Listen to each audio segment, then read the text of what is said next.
Hello everyone, কেমন আছো তোমরা সবাই? আশা করি তোমরা ভালো আছো। আমিও খুব ভালো আছি। আজকে আমি আমার ঘরটাকে সুন্দর করে গুছাবো, সেটা আমি তোমাদের সাথে শেয়ার করছি।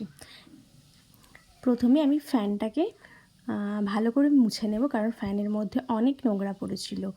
তাতে শুধু ফ্যানটা না, আমার খাটের বাটামগুলো তো অনেক নোংরা পড়েছিল, সেগুলো আমি ভালো করে মুছে নেব। তো চলো শুরু করি। আর এত পরিমাণে ফ্যানটা নোংরা পড়েছিল, আমার তো মনে হচ্ছে যে ফ্যানটা পরিষ্কার করেছি বলে হাওয়াটাও এবার ভালো নাপছে। কদিন যাবত না হাওয়াটাও ভালো নাপছিল না। আর ফ্যান পরিষ্কারের সাথে সাথে আমার খাটের বাটামটাও পরিষ্কার করা হয়ে গেলো। এবার ফ্রিজের ওপরে আমি আমার একটা ভলু আছে আর দুটো ফ্লাওয়ার ভাস আছে না, আমি দুটো ফ্লাওয়ার ভাস আর ভলুকে সুন্দর করে বসিয়ে দিলাম। আর আমি মাথা আজড়ানোর চিরুনিগুলো না একটা কাপের মধ্যে রাখি, যাতে এদিক থেকে জিনিসগুলো ওদিক না হয়, সেই কারণের জন্য। আর কোন ফ্লাওয়ার ভাসটা ভালো লেগেছে অবশ্যই কমেন্ট করে জানাবেন। তারপর আমি আমার ঘরের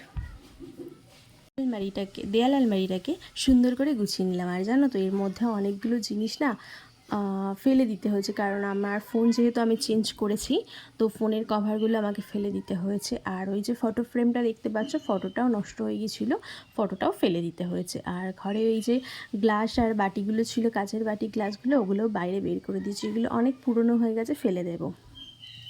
তো ফটো ফ্রেমটার মধ্যে আমি ওই ফটোটা বাদ দিয়ে আমি আমার বাবা মায়ের আর আমার ফটো একটা লাগিয়েছি। আর আমার ঘরে অনেক বই ছিল, অগোছালো হয়ে গিয়েছিল, সেই বইগুলো আমি সুন্দর করে র্যাকের মধ্যে তুলে দিলাম। কি ভালো লাগে না? আমি না খুব, যেমন রান্না করতে ভালোবাসি, তেমনি ঘর গোছাতেও খুব ভালোবাসি।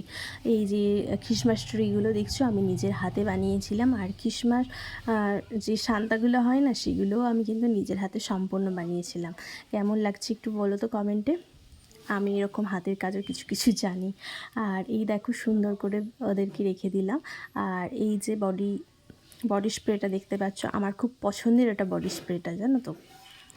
কারণ যেহেতু ওটা জিন্সদের হবার পরেও আমি ব্যবহার করি, কারণ আমার ওর স্মেলটা খুব ভালো লাগে। তোমাদের সাথে কথা বলতে বলতে দেখো আমার কি সুন্দর দেওয়াল আলমারিটাও আমার পরিষ্কার করা হয়ে গেল।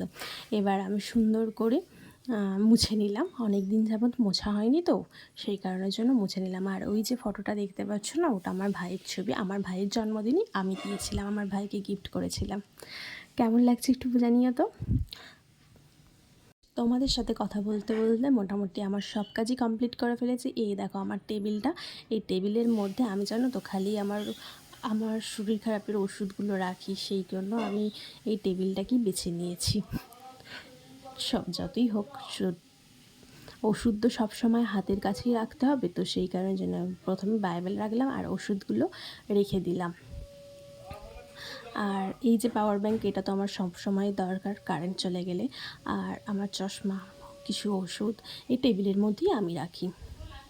আর এই যে প্রভুর ছবিটা দেখতে পাচ্ছ, এটা আমাকে একজন গিফট করেছিল। আর আমি দেখো তোমাদের লাইটটা অফ করে দেখাচ্ছি কেমন লাগছে ছবিটা। আর আমার কিছু দেখলে কেমন লাগছে বলো তো কমেন্ট করে।